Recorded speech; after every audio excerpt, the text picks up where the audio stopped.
હું મારા એક કેસમાં ખૂબ જ વધારે વ્યસ્ત હતી ત્યારે જ મારો મેનેજર અંદર આવ્યો અને બોલ્યો કે મેમ, એક ક્લાયન્ટ છે, તેઓ તમને મળવા માંગે છે.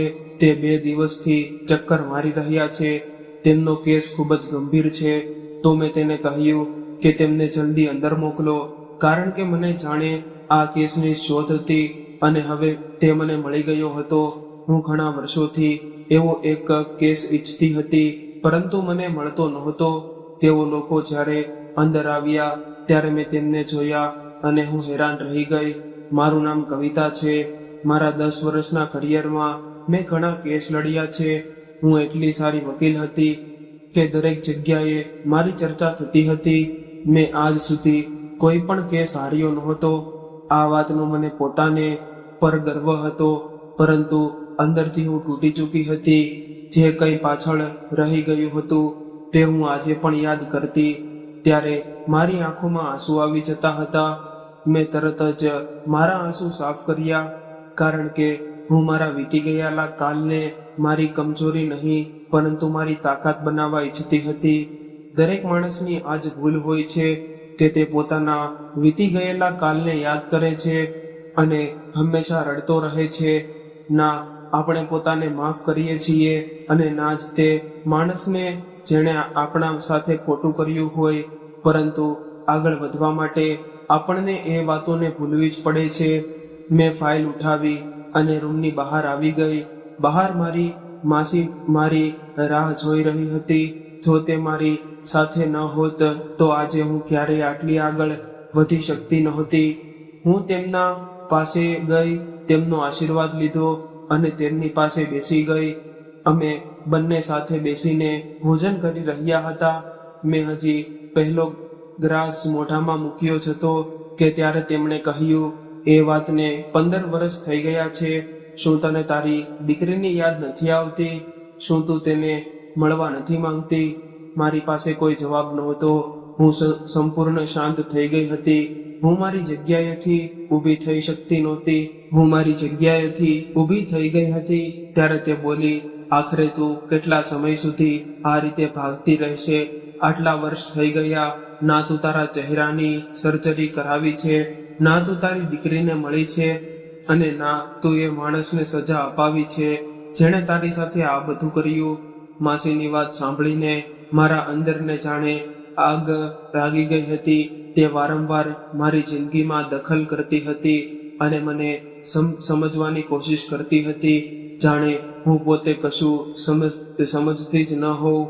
જ્યારે તેમણે મારી દીકરીનો ઉલ્લેખ કર્યો ત્યારે મને ખૂબ જ ખરાબ લાગ્યું હતું. મેં ગુસ્સો દબાવવાનું કહ્યું, માસી જુઓ, હું તમારી ખૂબ જ ઇજ્જત કરું છું, પરંતુ તેનો એવો અર્થ નથી કે તમે મારી જિંદગીના નિર્ણય લો.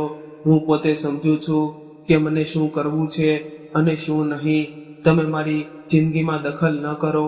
મારો અવાજ કઠોર હતો અને હું જાણતી હતી કે મેં તેમને ઊંચા અવાજે કહી દીધું હતું, પરંતુ તે સમયે મારા દિલમાં જે દુઃખ હતું તેણે મને આવું બોલવા મજબૂર કરી દીધું હતું. હું ત્યાં એક ક્ષણ પણ રોકાવા માંગતી નહોતી. મેં મારી ફાઇલ ઉઠાવી અને ઝડપથી પગલા સાથે બહાર નીકળી ગઈ. ડ્રાઈવર પહેલેથી કાર લઈને ઊભો હતો. તેણે મને જોઈને તરત જ દરવાજો ખોલ્યો અને હું શાંતિથી જઈને બેઠી અને બારીની બહાર જોવા લાગી. રસ્તા પર મારા દિમાગમાં ઘણું બધું ચાલી રહ્યું હતું. આજે મારા માટે ખૂબ જ મોટો દિવસ હતો. આજે મને વકીલ બને ના પૂરા 10 વર્ષ થઈ ગયા હતા અને કોર્ટમાં બધા લોકો મારા માટે નાનો જન્મ રાખવાના હતા. પરંતુ માસીની વાતોએ મારો આખો મૂડ ખરાબ કરી નાખ્યો હતો. જે ખુશી સવારે સુધી મારા ચહેરા પર હતી તે હવે ગાયબ થઈ ગઈ હતી. હું રસ્તા પર એ જ વિચારતી રહી કે લોકો કેમ નથી સમજતા કે દરેક માણસનું પોતાનું દુઃખ હોય છે અને દરેક વ્યક્તિ તેને ભૂલી નથી શકતા. થોડી વાર પછી કાર કોર્ટમાં પહોંચી ગઈ. મેં ડ્રાઈવરને કહ્યું કે સાંજે 5 વાગ્યે લેવા આવજો અને પછી હું અંદર ચાલી ગઈ. કોર્ટની ઇમારત મને હંમેશા તાકાત અપાવતી હતી. આજ તે જગ્યા હતી જ્યાં આવીને મેં પોતાને ફરી ઊભું કર્યું હતું. આજ તે જગ્યા હતી જ્યાં મેં મારા દુઃખોને કમજોરી નહીં પરંતુ મારી તાકાત બનાવી દીધી હતી. હું એક અનુભવી વકીલ બની ચૂકી હતી, તેથી મને ત્યાં અલગ રૂમ આપવામાં આવ્યો હતો. જેમ જ હું મારા રૂમ પાસે પહોંચી અને દરવાજો ખોલ્યો તો અચાનક મારા ઉપર ફૂલોનો વરસાદ થવા લાગ્યો. હું એક ક્ષણ માટે ચોંકી ગઈ. પછી મેં જોયું કે અંદર ઘણા વકીલો ઊભા હતા. બધા સ્મિત કરી રહ્યા હતા અને તાળી વગાડી રહ્યા હતા. તેમાંથી ઘણા એવા લોકો હતા જેમણે મારા મુશ્કેલ દિવસોમાં મારો સાથ આપ્યો હતો. જ્યારે લોકો મને કમજોર માનતા હતા, તેમણે મારા પર વિશ્વાસ કર્યો હતો. આજે એ જ લોકો મારી સફળતાથી ખુશ હતા. બધા મને અભિનંદન આપી રહ્યા હતા. કોઈ કહી રહ્યું હતું કે તમે નામ રોશન કરી દીધું. કોઈ કહી રહ્યું હતું કે તમે અમારી પ્રેરણા છો. હું હળવેથી સ્મિત કરી, પરંતુ દિલની અંદરનું દુઃખ હજુ પણ એ જ હતું. ત્યારે ભીડમાંથી મારી મિત્ર નિધિ મારા પાસે આવી. તે ખૂબ ખુશ હતી. તેણે મને ગળે લગાડવી અને કહ્યું કે ખૂબ ખૂબ અભિનંદન. આજે તને અહીં સુધી પહોંચીને પૂરા 10 વર્ષ થઈ ગયા. મને તારા પર ખૂબ ગર્વ છે. મેં પણ તેને આભાર કહ્યું. અમે બંને થોડો સમય વાતો કરતા રહ્યા. પછી તે અચાનક થોડું ગંભીર થઈને બોલી કે તું આ રીતે કેટલા સમય સુધી રહેશે? મારી વાત માન. એક ખૂબ સારા સર્જન ડોક્ટર છે. તું એકવાર તેમને મળી લે, એપોઇન્ટમેન્ટ લઈ લે અને તારા ચહેરાની સર્જરી કરાવી લે. તેની વાત સાંભળતા મારી સ્મિત ગાયબ થઈ ગઈ. મેં તેની તરફ જોયું અને ઠંડા અવાજમાં કહ્યું કે મારે એક કેસ પર કામ કરવું છે. શું તું મારા રૂમમાંથી જઈ શકે છે? મારી વાત સાંભળીને તે થોડી અસ્વસ્થ થઈ ગઈ, પરંતુ પછી બોલી કે હા, જઈ રહી છું. મારી પાસે પણ ઘણું કામ છે. હું આખો દિવસ તારી સાથે બેસીને વાત નહીં કરું, પરંતુ મારી વાત માની લે. પોતાના પર આટલો જુલ્મ ન કર. 15 વર્ષ થઈ ગયા છે. આખરે કેટલા સમય સુધી તું આ રીતે રહેશે? એકવાર મારી વાત માની લે. આટલું કહીને તે ચાલી ગઈ. તેના છતાં જ મારા અંદર દબાયેલું બધું બહાર આવવા લાગ્યું. મારી આંખોમાંથી આંસુ વહેવા લાગ્યા. હું ખુરશી પર બેસી ગઈ અને બંને હાથોથી મારો ચહેરો ઢાંકી દીધો. આજે પણ તે ચીસ મારા કાનમાં ગૂંજતી હતી, જે વર્ષો પહેલા મારા અંદરથી નીકળી હતી. તે દુઃખ આજે પણ જીવતું હતું. લોકો સમજતા હતા કે સમય બધું ભરી દે છે, પરંતુ કેટલાય ઘા એવા હોય છે જે ક્યારેય નથી ભરાતા. માણસ ફક્ત તેમને છુપાવવું શીખી જાય છે. મેં એ જ દુઃખને મારી તાકાત બનાવી લીધું હતું. મેં નક્કી કરી લીધું હતું કે હું એ સ્ત્રીઓ માટે લડીશ, જેઓની અવાજ કોઈ સાંભળતું નથી, જેઓ સાથે ખોટું થાય છે અને સમાજ તેમને ચૂપ રહેવા કહે છે. હું આંસુ પોંછ્યા જ કરી રહી હતી કે ત્યારે જ દરવાજા પર ટકોરા પડ્યા. મેં પોતાને સાંભળ્યું અને કહ્યું કે અંદર આવો. મારો મેનેજર અંદર આવ્યો. તે થોડો ગભરાયેલો લાગતો હતો. તેણે કહ્યું કે મેમ, એક ક્લાયન્ટ છે. તે 2 દિવસથી સતત ચક્કર મારી રહી છે, પરંતુ તમે એટલા વ્યસ્ત હતા કે મેં તમને કહેવું યોગ્ય સમજ્યું નહીં. તેના સસરિયાવાળાઓએ તેનું જીવવું મુશ્કેલ કરી દીધું છે. તેની વાત સાંભળતા જ હું તરત સીધી થઈને બેસી ગઈ. મારા અંદર જાણે વીજળી દોડી ગઈ.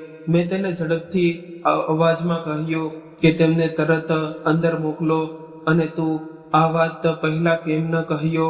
તે બોલ્યો, મેમ, હું વિચારી રહ્યો હતો કે યોગ્ય સમય કહું, પરંતુ હવે તેની હાલત ખૂબ જ ખરાબ છે. મેં ઊંડી શ્વાસ લીધી અને કહ્યું, તેમને હમણાં જ મારી પાસે મોકલો. હું આવા જ કોઈ કેસની રાહ જોઈ રહી હતી. પાછલા 10 વર્ષોમાં મેં ઘણા કેસ લડ્યા હતા, પરંતુ મારા દિલના સૌથી નજીક એ જ કેસ હતા જ્યાં કોઈ સ્ત્રી પર જુલ્મ થતો હોય. કારણ કે હું જાણતી હતી કે દુઃખ શું હોય છે. હું જાણતી હતી કે જ્યારે પોતાના જ લોકો દુશ્મન બની જાય ત્યારે કેવું લાગે છે. હું એ જાણતી હતી કે જ્યારે માણસ ચીસ પાડવા માંગે અને તેને અવાજ કોઈ સાંભળે નહીં ત્યારે શું થાય છે. મેં મારા આંસુ સંપૂર્ણ રીતે સાફ કર્યા. મારા ચહેરા પર કઠોરતા લાવી અને ફાઇલ ખોલીને બેસી ગઈ. હવે હું ફરી એ જ મજબૂત વકીલ હતી જેને લોકો ઓળખતા, પરંતુ અંદર ક્યાંક એક તૂટી ગયેલી સ્ત્રી આજે પણ જીવતી હતી. દરવાજો ખુલ્યો અને હું તે સ્ત્રીની રાહ જોવા લાગી જેને કદાચ મારી જરૂર હતી, અને કદાચ મને પણ એની જરૂર હતી, કારણ કે દરેક એવો કેસ મને યાદ અપાવતો હતો કે હું આજે આ ખુરશી પર કેમ બેઠી છું અને મેં મારા દુઃખને કેમ જીવતું રાખ્યું છે જેથી કોઈ બીજી સ્ત્રીની જિંદગી બચાવી શકું. ઓફિસનો દરવાજો ખુલ્યો અને જેમ જ તે લોકો અંદર આવ્યા, મારી નજર આપમેળે તેમની તરફ ગઈ. હું મારી ખુરશી પર બેઠી ફાઇલ જોઈ રહી હતી, પરંતુ એક ક્ષણે બધું જ અટકી ગયું હતું. સૌથી પહેલા એક યુવતી અંદર આવી હતી. તેણે પોતાના ચહેરાને દુપટ્ટાથી સંપૂર્ણ રીતે ઢાંકી રાખ્યો હતો. તેના પગલા ખૂબ ધીમા હતા, જાણે દરેક પગલે તેને દુઃખ થતું હોય. તેનું શરીર કાપી રહ્યું હતું અને તેની ચાલ જોઈને સ્પષ્ટ લાગતું હતું કે તે ખૂબ જ મોટી પીડામાંથી પસાર થઈ રહી છે. તેના હાથ પણ કાપી રહ્યા હતા અને તે વારંવાર પોતાના દુપટ્ટાને ચહેરા પર ઢાંકી રહી હતી, જાણે તે દુનિયાની પોતાનો ચહેરો છુપાવવા માંગતી હોય. તેના પાછળ એક માણસ અંદર આવ્યો હતો. જેમ જ મારી નજર તે માણસ પર પડી, મારા પગ નીચેથી જમીન સરકી ગઈ, મારી શ્વાસ અટકી ગઈ, મારું દિલ જોર જોરથી ધબકવા લાગ્યું, મારી આંખો ફાટી રહી ગઈ અને હાથ કાંપવા લાગ્યા, કારણ કે તે માણસ કોઈ બીજો નહીં પરંતુ મારો પતિ હતો. એ જ માણસ જેણે ક્યારેક મારી જિંદગી બરબાદ કરી, એ જ માણસ જેણે મને રડતી બિખલતી છોડી દીધી હતી. એ જ માણસ આજે આટલા વર્ષો પછી મારા સામે ઊભો હતો. હું તેને જોઈને પથ્થર જેવી થઈ ગઈ હતી. હું ઈચ્છીને પણ શું બોલી શકવાની નહોતી. મારા ગળામાંથી અવાજ નીકળતો નહોતો. હું બસ તેને જોતી જ રહી ગઈ. તે મને ઓળખી શક્યો નહોતો, કારણ કે હવે મારો ચહેરો પહેલા જેવો રહ્યો નહોતો. જિંદગીએ મારા ચહેરા પર દિલ બની પણ ઊંડા નિશાન છોડી દીધા હતા.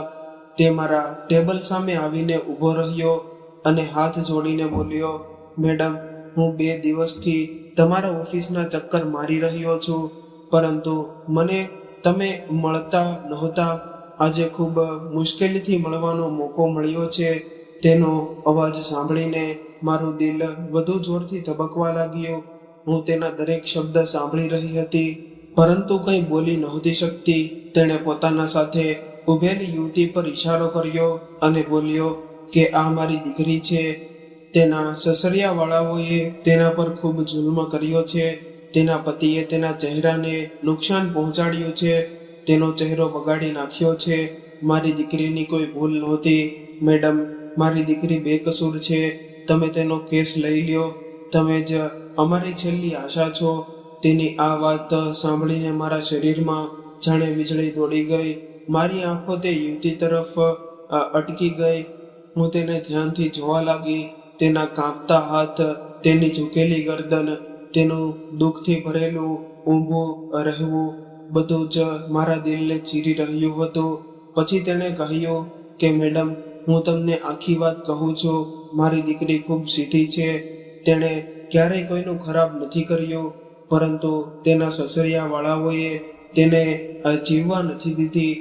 મારી દીકરીને રોજ તાણા મારવામાં આવ્યા, તેને મારવામાં આવી, તેને ડરાવવામાં આવી અને આખરે તેને આ પતિએ તેનો ચહેરો બગાડી નાખ્યો.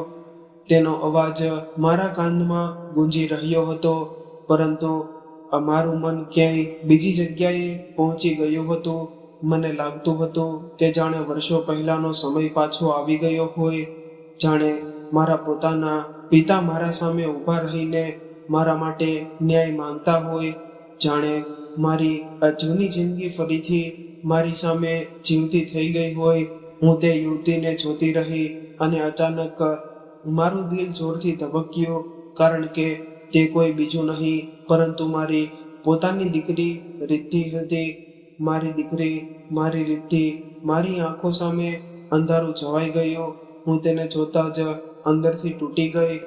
હું ઊભી થઈને તેના પાસે જવા માંગતી હતી, તેને મારા છાતી સાથે ચોંટાડી દેવા માંગતી હતી, તેના માથા પર હાથ ફેરવવા માંગતી હતી, તેને કહેવા માંગતી હતી કે બેટા, હું અહીં છું, હું તારી માં છું, હું તને છોડીને ક્યાંય ગઈ નહોતી, હું તને દરરોજ યાદ કરું છું, પરંતુ હું મારી જગ્યાનીથી હલી પણ શકતી નહોતી.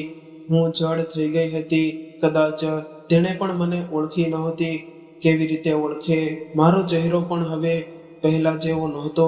મારા ચહેરા પર પણ દુઃખના નિશાન હતા. હું પણ દુર્ઘટનાઓથી ઘાયલ થયેલી સ્ત્રી હતી. મારી દીકરી સામે ઊભી હતી અને મને ઓળખી પણ નહોતી શકતી. એક માતા માટે આથી મોટું દુઃખ બીજું શું હોઈ શકે? હું તેની હાલત જોઈને અંદરથી ફાટી રહી હતી. મને લાગતું હતું કે જાણે કોઈએ મારું કાળજું નોચી લીધું હોય. મારી આંખોમાંથી આંસુ આપોઆપ વહેવા લાગ્યા. હું રોકવા માંગતી હતી, પરંતુ રોકી ન શક્યા. આટલા વર્ષોનો વિયોગ, મારી મજબૂરી, મારી તડપ અને મારી દીકરીની આ હાલત, બધું એક સાથે મારી સામે આવી ગયું હતું. રૂમની દિવાલો મને ફરતી દેખાવા લાગી. લોકોના અવાજો દૂરથી આવવા લાગ્યા. મારા હાથ શૂન્ય પડી ગયા. શ્વાસ અટકવા લાગ્યો અને પછીના પળે હું બેહોશ થઈને જમીન પર પડી ગઈ. જેમ જ હું પડી, રૂમમાં અફરાતફરી મચી ગઈ. કોઈ પાણી લાવવા બોલ્યું તો કોઈ મને ઊભું કરાવવા લાગ્યું. કોઈ ડોક્ટરને ફોન કરવા લાગ્યો તો કોઈ મારું નામ લઈને બોલાવતું રહ્યું હતું, પરંતુ મને કંઈ સ્પષ્ટ સંભળાતું નહોતું. બધું ધૂંધળું થઈ ગયું હતું. થોડી વાર પછી જ્યારે મારી આંખ ખુલી તો મારા કેબિનના સોફા પર સૂતી હતી. મારું માથું ખૂબ ભારે હતું, આંખોમાં બળતરા હતી, શરીર તૂટી રહ્યું હતું. સામે મારી મિત્ર નીતિ ઊભી હતી. તેના ચહેરા પર ચિંતા સ્પષ્ટ દેખાઈ રહી હતી. તેણે મારો હાથ પકડી રાખ્યો હતો અને મારી તરફ ઝૂકી બોલી, તું ઠીક છે ને? મેં ધીમેથી આંખો ખોલી અને આજુબાજુ જોયું. મારો આસિસ્ટન્ટ વકીલ પણ ત્યાં ઊભો હતો. મેનેજર પણ નજીક ઊભો હતો. બધાના ચહેરા પર ગભરાટ હતો. મેં ખૂબ મુશ્કેલીથી પૂછ્યું, એ લોકો ક્યાં ગયા? નીતિએ મારી તરફ જોયું, પછી બોલી, મેં તેમને બહાર બેસાડ્યા છે. પહેલા તું પોતાને સંભાળ. મારી આંખોમાંથી ફરી આંસુ વહેવા લાગ્યા. નીતિ સમજી નહોતી શકતી કે મારા અંદર શું ચાલી રહ્યું હતું. કોઈ જાણતું નહોતું કે બહાર બેઠેલી યુવતી મારી પોતાની દીકરી છે અને જે માણસ ન્યાય માંગવા આવ્યો છે એ જ માણસે મારી જિંદગી બરબાદ કરી હતી. ત્યારે જ ડૉક્ટર અંદર આવ્યા. તેમણે મારું ચેકઅપ કર્યું, મારો બ્લડ પ્રેશર જોયો, નબજ જોઈ. પછી બોલ્યા, તમને આરામની જરૂર છે. તમે ખૂબ વધારે માનસિક દબાણમાં છો. જો તમે પોતાને આરામ નહીં આપો તો હાલત બગડી શકે છે. હું શાંતિથી તેમની વાતો સાંભળતી રહી. તેમને કેવી રીતે કહું કે મારી બીમારી થાક નહીં પરંતુ તૂટેલું દિલ છે? તેમને કેવી રીતે કહું કે બહાર બેઠેલી યુવતી મારી દીકરી છે, જેને હું વર્ષોથી શોધી રહી હતી? તેમને કેવી રીતે કહું કે જેમ ક્યારેક મારી જિંદગી સળગાવી દેવામાં આવી હતી, તેમ આજે મારી દીકરીનો ચહેરો પણ સળગાવી દેવામાં આવ્યો છે? મેં ફક્ત હામાં માથું હલાવ્યું. ડૉક્ટર ચાલ્યા ગયા. નિધિ મારી પાસે બેસી ગઈ. તેણે ધીમેથી કહ્યું, જો તું ઈચ્છે તો આજના બધા કેસ કેન્સલ કરી દઈએ. મેં તરત જ નામાં માથું હલાવ્યું અને ભારે અવાજમાં કહ્યું, ના, આ કેસ થશે અને સૌથી પહેલા આ જ કેસ થશે. આ વાત સાંભળીને નિધિ હેરાન રહી ગઈ, કારણ કે તેણે મને પહેલીવાર આટલી તૂટી ગયેલી હાલતમાં પણ એટલી મજબૂત જોઈ હતી. મેં આંખો બંધ કરી લીધી. મારા અંદર દુઃખ પણ હતું, ગુસ્સો પણ હતો અને એક માતાની તડપ પણ હતી. આજે કિસ્મતે તેમને મારી સામે લાવીને ઊભા કર્યા હતા. એક તરફ મારું ભૂતકાળ હતું, બીજી તરફ મારી દીકરીનો સળગેલો ચહેરો અને વચ્ચે હું હતી, એક માં, એક સ્ત્રી અને એક વકીલ. મેં ધીમેથી આંખો ખોલી. મારો અવાજ હવે પહેલેથી વધુ મજબૂત હતો. મેં નિધિ તરફ જોયું અને કહ્યું કે તેમને અંદર મોકલો. હવે સમય આવી ગયો છે કે હું મારી દીકરી માટે લડું અને એ બધાને તેમની કરેલી સજાનો અહેસાસ કરાવું, જેણે મારી દીકરીની જિંદગી બરબાદ કરી છે. નિધિએ મારી તરફ જોયું હતું. તેની આંખોમાં ચિંતા સ્પષ્ટ દેખાતી હતી. તેણે ખૂબ નરમ અવાજમાં ફરીથી કહ્યું હતું કે ઘરે જા અને થોડો આરામ કરી લે, કદાચ તને સારું લાગશે. હું થોડા પળો સુધી તેની તરફ જોતી રહી હતી. પછી મારી નજર બહાર ઉભેલા એ બાપ દીકરી તરફ ગઈ. મારી દીકરી માથું ઝુકાવીને ઊભી હતી અને મારો પતિ મને ઘૂરી રહ્યો હતો. તેની આંખો જાણે મારા ચહેરાને વાંચવાનો પ્રયત્ન કરી રહી હતી. મને એક ક્ષણે એવું લાગ્યું કે જાણે તેણે મને ઓળખી લીધી છે, જાણે તેના દિમાગમાં કોઈ જૂની તસવીર આવી ગઈ હતી, જાણે તેણે મારા ચહેરાની પાછળ છુપાવેલી એ સ્ત્રી દેખાઈ ગઈ હોય તેણે વર્ષો પહેલા તોડી નાખી હતી. મારું દિલ વધુ જોરથી ધબકવા લાગ્યું હતું. હું ત્યાં એક ક્ષણ માટે પણ રોકાવા માંગતી નહોતી. હું ધીમેથી ઊભી થઈ. મારા પગ લથડી રહ્યા હતા, પરંતુ મેં પોતાને સંભાળ્યો અને કંઈ બોલ્યા વગર રૂમની બહાર આવી ગઈ. પાછળથી નિધિએ અવાજ આપ્યો, પરંતુ મેં પાછું વળીને જોયું નહોતું. હું બસ ચાલતી રહી. મારું છાતી ભારે થઈ ગયું હતું, શ્વાસ તૂટી રહ્યા હતા અને આંખો સામે બધું ધૂંધળું લાગી રહ્યું હતું. હું બહાર આવીને સીધી કારમાં બેસી ગઈ. ડ્રાઈવરે મને એ હાલતમાં જોઈને કંઈ પૂછવાની હિંમત ન કરી. તેણે તરત કાર સ્ટાર્ટ કરી દીધી અને ઘરની તરફ ચલાવી દીધી હતી. કારની બારીની બહાર રસ્તાઓ દોડી રહ્યા હતા, પરંતુ મારા અંદર સમય પાછળ જઈ રહ્યો હતો. મારી આંખો સામે વારંવાર એ જ ચહેરો આવી રહ્યો હતો, મારી દીકરીનો ચહેરો, જે દુઃખથી ઝૂલતો હતો, અને તેના પાછળ ઉભેલો એ માણસ જે ક્યારે મારું બધું હતો, પછી મારી જિંદગીનો સૌથી મોટો ઘા બની ગયો હતો. હું સીટ પર બેઠી હતી, પરંતુ મને લાગતું હતું કે હું કોઈ ઊંડા કૂવામાં પડી રહી હોઉં. મારું દિલ ખૂબ જ ખરાબ રીતે તૂટી ગયું હતું. મને લાગતું હતું કે જાણે કિસ્મતે મારા જૂના ઘાવો ફરીથી ખોલી દીધા હોય. હું વિચારતી પણ નહોતી કે કરી શકતી કે જે કંઈ 15 વર્ષ પહેલા મારા સાથે થયું હતું એ જ બધું મારી દીકરી સાથે પણ થશે. મેં મારી દીકરીને એ માણસ પાસે એ માટે છોડી હતી કારણ કે એ સમયે મારી પાસે બીજો કોઈ રસ્તો નહોતો. હું તૂટી ગઈ હતી, સળગી ગઈ હતી, એકલી હતી, અને મને લાગતું હતું કે ભલે તેણે મારી સાથે કેટલું ખરાબ કર્યું હોય, પરંતુ પોતાની દીકરી સાથે ક્યારે ખોટું નહીં કરે અને તેનું ધ્યાન રાખશે, તેને પ્રેમ આપશે, તેની રક્ષા કરશે. કારણ કે હું જાણતી હતી કે તે પોતાની દીકરીને ખૂબ જ પ્રેમ કરતો હતો, અથવા ઓછામાં ઓછું મને એવું લાગતું હતું. પરંતુ આજે સચ્ચાઈ મારી સામે ઊભી હતી. તેણે ના તેને બચાવી, ના તેનો સાથ આપ્યો અને ના તેનું ધ્યાન રાખ્યું. આટલી નાની ઉંમરમાં મારી દીકરી સાથે આટલું બધું થઈ ગયું અને હું તેનાથી ખૂબ જ દૂર બેસી રહી.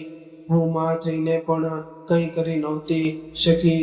આ જ વિચારીને મારી શ્વાસ ઘૂંટવા જઈ રહી હતી. થોડી વાર પછી કાર ઘેરે પહોંચી ગઈ અને ડ્રાઈવરે ધીમેથી કહ્યું, મેમ, ઘર આવી ગયું છે. મેં આંખો ખોલી, જાણે કોઈ ઊંઘમાંથી જાગી હો. હું જાણતી હતી કે માસી મને જરૂર પૂછશે કે હું આજે આટલી વહેલી કેવી રીતે આવી ગઈ, પરંતુ આ સમયે હું કોઈ સાથે વાત કરવાની હાલતમાં નહોતી. મારા અંદર એટલું દુઃખ ભર્યું હતું કે જો કોઈ પ્રશ્ન પણ પૂછે તો કદાચ હું ત્યાં જ તૂટી પડી જાઉં. હું કારમાંથી ઉતરી ગઈ અને કોઈ તરફ જોયા વગર સીધી અંદર ચાલી ગઈ. માસીએ અવાજ પણ આપ્યો હતો, પરંતુ મેં જવાબ આપ્યો નહોતો. હું ઝડપથી મારા રૂમ તરફ ગઈ હતી. રૂમમાં પહોંચીને સાથે જ મેં દરવાજો બંધ કરી દીધો અને લોક કરી દીધો હતો, જાણે હું દુનિયાથી પોતાને છુપાવવા માંગતી હોઉં. જાણે હું કોઈને મારા તૂટવાનો અવાજ પણ સાંભળવા દેવા માંગતી નહોતી. હું ધીમે ધીમે પલંગ સુધી ગઈ અને બેસવા જ મારી આંખોમાંથી આંસુ વહેવા લાગ્યા. હું પોતાને રોકી નહોતી શકી. હું બંને હાથોથી મારો ચહેરો ઢાંકીને રડવા લાગી હતી. મારી રડવાનો અવાજ રૂમની દિવાલોમાં દબાઈ ગયો હતો અને મને સમજાતું નહોતું કે હું કઈ વાત પર વધુ રડું. મારી દીકરીની હાલત પર, મારા વીતી ગયેલા દુઃખ પર, કે એ વાત પર કે મેં જે માણસ પર વિશ્વાસ કર્યો હતો એ જ વિશ્વાસ ખોટો નીકળ્યો.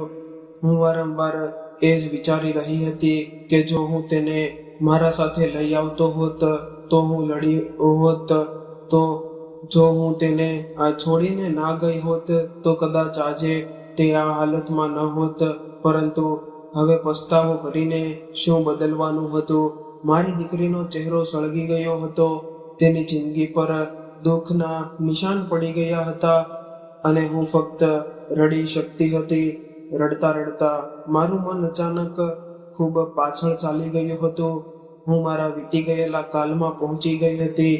એ સમય જ્યારે હું ફક્ત એક અસામાન્ય છોકરી હતી, સપનાઓથી ભરેલી, હસતી રમતી જિંદગી જીવતી છોકરી.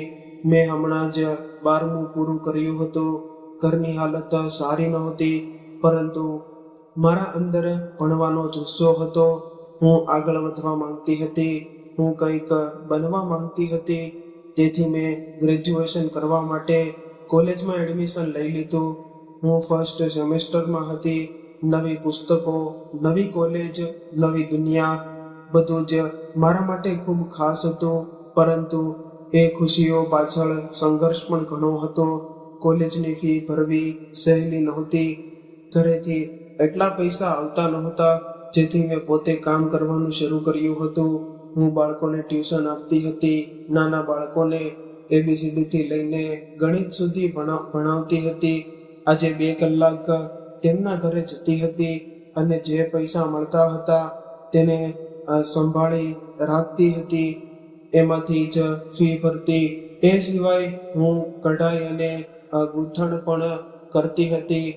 પડોશની સ્ત્રીઓ કપડાં આપતી, હું તેના પર ડિઝાઇન બનાવી દેતી. દુપટ્ટા પર કામ કરતી. સ્વેટર ગૂંથવાનું હોય અને જે થોડું ઘણું મળતું હોય એમાંથી મારું ભણતર ચલાવવાનું. અને ઘણીવાર રાતે મોડા સુધી જાગવું પડતું હતું. હાથ દુખી જતા હતા, આંખો થાકી જતી હતી, પરંતુ દિલ ખુશ રહેતું હતું, કારણ કે મને લાગતું કે હું મારા સપનાઓ માટે મહેનત કરી રહી છું. કોલેજ જવું મારા માટે કોઈ તહેવારથી ઓછું નહોતું. હું સવારે વહેલી ઉઠતી અને મારો જૂનો બેગ તૈયાર કરતી હતી અને પુસ્તકો મૂકતી અને બસ પકડીને કોલેજ ચાલી જતી હતી. મારા પાસે વધારે કપડાં નહોતા, પરંતુ હું હંમેશા સાફ સુથરા કપડાં પહેરતી. મને સાદગી પસંદ હતી અને ક્લાસમાં હું આગળ બેસતી હતી, ધ્યાનથી ભણતી અને શિક્ષકો પણ મને ખૂબ પસંદ કરતા હતા, કારણ કે હું મહેનતી હતી. ઘણી છોકરીઓ અમીર ઘરમાંથી હોય, તેમની પાસે બધું હતું, પરંતુ મને ક્યારે તેમની ઈર્ષા નહોતી થઈ અને મને ફક્ત મારી મંજિલ દેખાતી હતી. હું વિચારતી હતી કે એક દિવસ હું પણ કંઈક બનીશ, પોતાના પગ પર ઊભી રહીશ, માસીને આરામ આપીશ, પોતાનું નાનું ઘર લઈશ અને શાંતિથી જીવીશ. અને શું ખબર હતી કે મારી જિંદગીનો રસ્તો અચાનક બદલાઈ જવાનો છે? મને શું ખબર હતી કે કોલેજના એ જ દિવસોમાં મારી મુલાકાત એ માણસ સાથે થશે જે પહેલા મને પ્રેમના સપના બતાવશે અને પછી મારી આખી દુનિયા બરબાદ કરી દેશે. તે સમયે હું ખૂબ ભોળી હતી. લોકોની નિયત ઓળખવી અને આવડતી નહોતી. હું દરેક સ્મિત કરતા ચહેરાને સારો સમજી લેતી હતી. દરેક મીઠી વાત પર વિશ્વાસ કરી લેતી હતી. મને ખબર નહોતી કે કેટલાય લોકો બહારથી ફૂલ જેવા હોય છે અને અંદરથી કાંટા જેવા હોય છે. હું પલંગ પર બેઠી રડતા રડતા આ બધું યાદ કરતી રહેતી. મારું દિલ ભૂતકાળના ભાર નીચે દબાવવું રહ્યું હતું. રૂમમાં શાંતિ હતી. બહાર કદાચ માસી દરવાજો ખખડાવી રહ્યા હતા, પરંતુ હું કોઈને જવાબ આપવાની હાલતમાં નહોતી. હું ફક્ત એક માં હતી જે પોતાની દીકરીના દુઃખમાં સળગી રહી હતી, અને એક સ્ત્રી હતી જે પોતાના જૂના ઘા ફરી જીવી રહી હતી.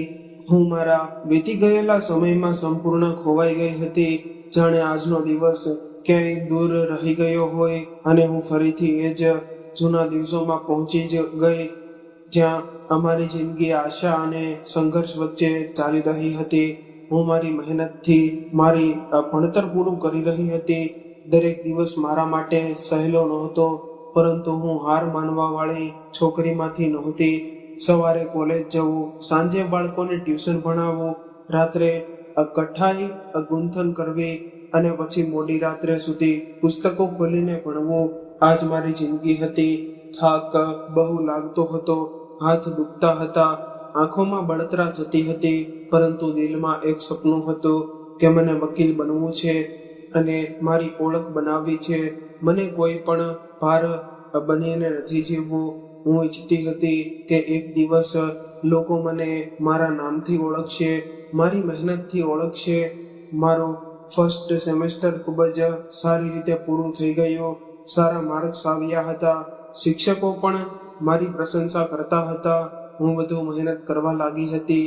મને લાગતું હતું કે હવે રસ્તો ખુલવા લાગ્યો છે, બસ આવું જ આગળ વધતા રહેવું છે. પછી હું સેકન્ડ સેમેસ્ટરમાં આવી ગઈ હતી કે એક દિવસ ઘરના વાતાવરણમાં અચાનક બદલાવ આવી ગયો હતો. પપ્પાના ચહેરા પર ખુશી હતી, મમ્મી પણ કંઈક છુપાવી રહી હતી. મને લાગ્યું કદાચ કોઈ સારા સમાચાર હશે, પરંતુ જે સમાચાર હતા તેમણે મારા પગ નીચેથી જમીન ખેંચી લીધી હતી. મને જણાવવામાં આવ્યું કે મારા એક ખૂબ સારા ઘરમાંથી સંબંધ આવ્યો છે. છોકરો સરકારી શિક્ષક છે, ઘર સારું છે, કમાણી સારી છે, લોકો ઇજ્જતદાર છે, અને સૌથી મોટી વાત એ છે કે તેમણે મને પસંદ કરી છે. પપ્પા આ સંબંધથી ખૂબ ખુશ હતા. તેમણે લગભગ નક્કી કરી લીધું હતું કે આ જ સંબંધ યોગ્ય છે અને મારી લગ્ન અહીં જ થશે. જ્યારે મને આ બધું ખબર પડ્યું ત્યારે મારું દિલ બેસી ગયું હતું. મને ખૂબ ખરાબ લાગ્યું હતું, જાણે કોઈએ મારા સપના ઉપર પથ્થર મૂકી દીધો હોય. એ રાત્રે હું સારી રીતે સૂઈ નહોતી શકી. મારી સામે પુસ્તકો પડ્યા હતા, પરંતુ અક્ષરો ધૂંધળા લાગ્યા હતા. બીજા દિવસે મેં હિંમત કરીને પપ્પા સાથે વાત કરી હતી. મેં તેમને કહ્યું હતું, પપ્પા, મને અત્યારે લગ્ન નથી કરવા. હું આગળ ભણવા માંગુ છું. બસ થોડા વર્ષો વધુ ભણવા દો. હું એકવાર વકીલ બની જઈશ તો આવા ઘણા સંબંધો મારા માટે આવશે. પછી તમે મારી લગ્ન કરી દેજો. હું અત્યારે મારું સપનું અધૂરું છોડવા માંગતી નથી. મેં ખૂબ પ્રેમથી સમજાવ્યું હતું. હું રડી પણ હતી, પરંતુ તેમણે મારી એક પણ વાત સાંભળી નહોતી. તેઓ ગુસ્સામાં બોલ્યા હતા, તારે ભણીને શું કરવું છે? વકીલ બનીને શું કરી લેશે? આખરે ઘર સંભાળવાનું છે ને? આટલા સારા ઘરમાંથી સંબંધ આવ્યો છે, સરકારી નોકરી વાળો છોકરો છે, છોકરાનું નામ મહેશ છે. આવા સંબંધો રોજ નથી આવતા. હું તારું ખરાબ નથી વિચારી રહ્યો. તારા લગ્ન કરી દેવું એ જ સારું છે. તેમના અવાજમાં નિર્ણય હતો. અમારા માટે કોઈ જગ્યા નહોતી. મેં ફરી પણ કહ્યું હતું, પપ્પા, હું ભણવા માંગુ છું. પરંતુ તેમણે સ્પષ્ટ કહી દીધું હતું કે હવે વાત પૂરી થઈ ગઈ. સંબંધ પાક્કો થશે અને લગ્ન પણ થશે. હું શાંત થઈ ગઈ હતી, પરંતુ અંદરથી તૂટી રહી હતી. મને લાગ્યું જાણે મારી મહેનત, મારો રસ્તો, મારા પુસ્તકો, મારા સપનાઓ બધું બેકાર થઈ ગયું. મેં મમ્મી પપ્પા સાથે વાત કરવાની કોશિશ કરી. મને આશા હતી કે કદાચ મમ્મી મારું દુઃખ સમજશે. હું તેમના પાસે જઈને બેઠી હતી અને રડતા રડતા કહ્યું હતું કે મમ્મી, મને આગળ ભણવા દો. જો તમે લોકો લગ્ન કરવા માંગતા હોય તો ઠીક છે, હું લગ્ન કરી લઈશ, પરંતુ એક વાતનું વચન આપો, લગ્ન પછી મને ભણવાની પરમિશન જોઈએ. હું મારી ભણતર પૂરું કરવા માંગુ છું. હું એક વકીલ બનવા માંગુ છું. મમ્મીએ મને શાંત કરાવી હતી અને મારા માથા પર હાથ ફેરવ્યો હતો અને કહ્યું હતું કે ઠીક છે, જો તારો પતિ ઈચ્છતે હોય તો તું આગળ ભણી લેજે. આ સાંભળીને મને થોડી આશા મળી હતી. મેં વિચાર્યું કે ચાલો કદાચ લગ્ન પછી બધું ઠીક થઈ જશે, કદાચ સાસરિયાવાળા સમજદાર નીકળશે, કદાચ પતિ સાથે સાથ આપશે અને કદાચ મારી જિંદગી સંપૂર્ણ રીતે નહીં તૂટે. થોડા મહિનાઓ પછી મારા લગ્ન થઈ ગયા હતા. ઘરમાં શોર હતો, સગા સંબંધીઓ હતા, ઢોલ હતા, ગીતો હતા, હાસ્ય હતો, પરંતુ મારા અંદર શાંતિ હતી નહીં. બધા લોકો કહી રહ્યા હતા કે છોકરી કેટલી નસીબદાર છે, આટલો સારો સંબંધ મળ્યો છે, સરકારી નોકરી વાળો પતિ છે, સારું ઘર છે, પરંતુ કોઈ મારા દિલની અવાજ સાંભળતું નહોતું. લગ્નની બધી રીત રિવાજ પૂરી થઈ. હું લાલ જોડામાં બેઠી હતી. ચહેરા પર સ્મિત હતું, પરંતુ એ સ્મિત ફક્ત દેખાવનું જ હતું. હું દરેક પળ પોતાને સમજવાની રહી હતી કે કદાચ બધું સારું થશે, કદાચ મારો ડર ખોટો નીકળશે. સસરિયાવાળા પહોંચતા જ બધાએ મારું સ્વાગત કર્યું. મારી સાસુએ ખૂબ પ્રેમથી મને અંદર બોલાવી હતી. તેમણે બધાના સામે કહ્યું હતું કે હું જાણું છું મારી વહુ ભણે છે અને હું તેમની ભણતર અધૂરું નહીં છોડું. આ વકીલ બનવા માંગે છે, તેની ભણવાનો ખર્ચ હું ઉઠાવીશ, હું તેને વકીલ બનાવીશ. ત્યાં હાજર બધા લોકો તેમની પ્રશંસા કરવા લાગ્યા હતા. કોઈ કહી રહ્યું હતું કે વાહ કેવી વિચારસરણી છે, કોઈ કહી રહ્યું હતું કે આજકાલ આવી સાસુ ક્યાં મળે. આ બધું સાંભળીને મારી આંખોમાં ખુશીની આંસુ આવી ગયા હતા. મને લાગ્યું કદાચ ઉપરવાળાએ મારી સાંભળી લીધી, કદાચ ખરેખર મને સારું ઘર મળ્યું છે, કદાચ હવે હું લગ્ન પણ નિભાવીશ અને ભણતર પર પૂરું કરી શકીશ. એક દિવસ પહેલી વાર લગ્ન પછી મને થોડું શાંતિભર્યું સુખ મળ્યું હતું. હું મનમાં ને મનમાં સાસુનો આભાર માની રહી હતી. હું વિચારતી હતી કે હું તેમનો વિશ્વાસ ક્યારેય નહીં તોડું. હું મહેનત કરીશ, નામ કમાઈશ અને આ ઘરની ઇજ્જત વધારીશ. બહારથી બધું ખૂબ સારું લાગતું હતું. રાત થઈ ગઈ હતી. લગ્નની પહેલી રાત હતી. ઘરની સ્ત્રીઓ રૂમમાં બેઠી હાસ્ય મજાક કરી રહી હતી. રીત રિવાજ ચાલી રહ્યા હતા. હું શરમ અને થાકમાં શાંતિથી બેઠી હતી. ત્યારે મારા પતિ ત્યાં આવ્યા. તેમણે બધાને બહાર જવાનો ઈશારો કર્યો. ધીમે ધીમે બધા બહાર ચાલ્યા ગયા. રૂમમાં શાંતિ છવાઈ ગઈ. હું ગભરાયેલી હતી. નવું ઘર, નવો સંબંધ, નવો માણસ. હું વિચારતી હતી કે કદાચ તેઓ મારી સાથે પ્રેમથી વાત કરશે, મારો હાલચાલ પૂછશે, મારા સપનાઓ વિશે પૂછશે. પરંતુ જે થયું તેણે મારી દુનિયા એ જ પળે બદલી નાખી. તેઓ સામે બેસીને ઠંડા અવાજમાં બોલ્યા, જો હું તને એક વાત એકદમ સ્પષ્ટ કહી દઉં કે મમ્મીએ બધાના સામે એમ જ કહી દીધું હતું કે અમે તને આગળ ભણવા દઈશું, કારણ કે તે ઈચ્છતી હતી કે અમારા પરિવારની વખાણ થાય, લોકો અમારી પ્રશંસા કરે. પરંતુ અમારા ઘરના કેટલાય નિયમો છે. લગ્ન પછી અમારા ઘરે છોકરીઓ ભણતી નથી. હું એકદમ સ્થિર થઈ ગઈ હતી. મારો શ્વાસ અટકી ગયો હતો. તેમણે આગળ કહ્યું, જો તારે ભણવું જ હોય તો મારા ઘરના દરવાજા ખુલ્લા છે, તું જઈ શકે છે. તેમના ચહેરા પર ના ગુસ્સો હતો, ના શરમ, ફક્ત કઠોરતા હતી, જાણે તેઓ કોઈ નિયમ સંભાળવી રહ્યા હોય. હું થોડા પળો સુધી તેમને જોતી રહી ગઈ. મને લાગ્યું કદાચ મેં ખોટું સાંભળ્યું છે. મેં ધીમેથી કહ્યું, પણ મમ્મીજીએ તો બધાના સામે કહ્યું હતું. તેઓ વચ્ચે જ બોલી પડ્યા, મેં કહ્યું ને એ ફક્ત દેખાવ માટે હતું. અહીં એ જ થશે જે અમારા ઘરમાં હંમેશા થતું આવ્યું છે. એક ક્ષણે મને લાગ્યું કે જાણે કોઈએ મારા છાતી પર ઘા માર્યો હોય. જે સપનું મને બતાવવામાં આવ્યું હતું તે એક જ પળમાં તૂટી ગયું હતું. મારી આંખોમાંથી આંસુ વહેવા લાગ્યા. હું રડવા માંગતી નહોતી, પરંતુ રોકી પણ નહોતી શકતી.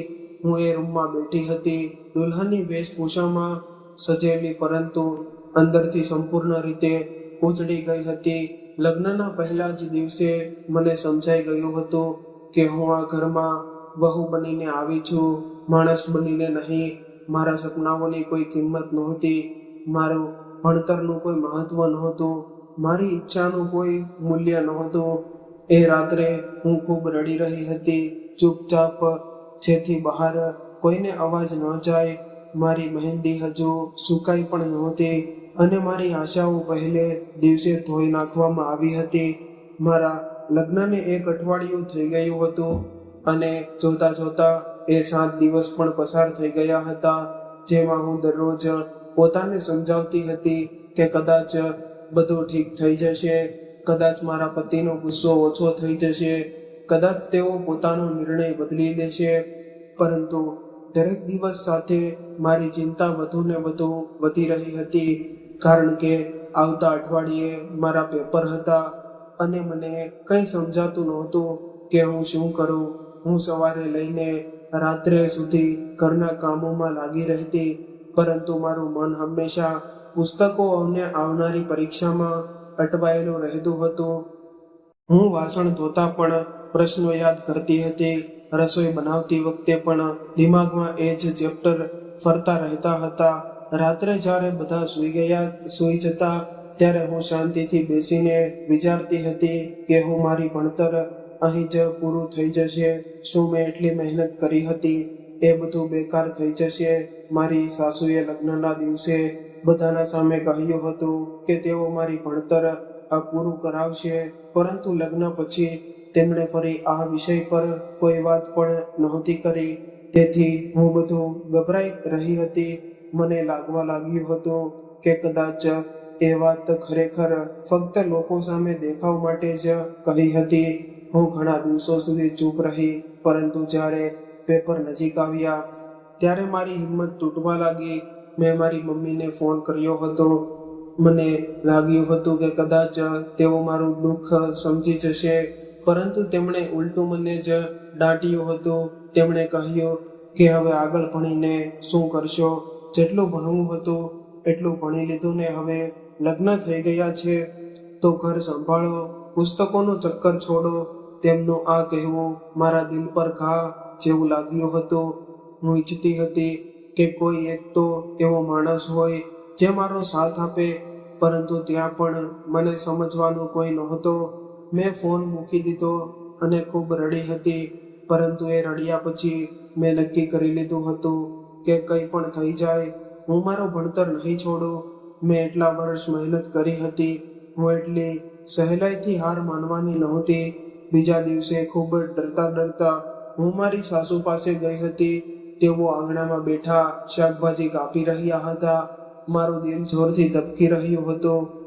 મેં અડખેલા ખાતા કહ્યું, મમ્મીજી, આવતા અઠવાડિયેથી મારા પેપર છે.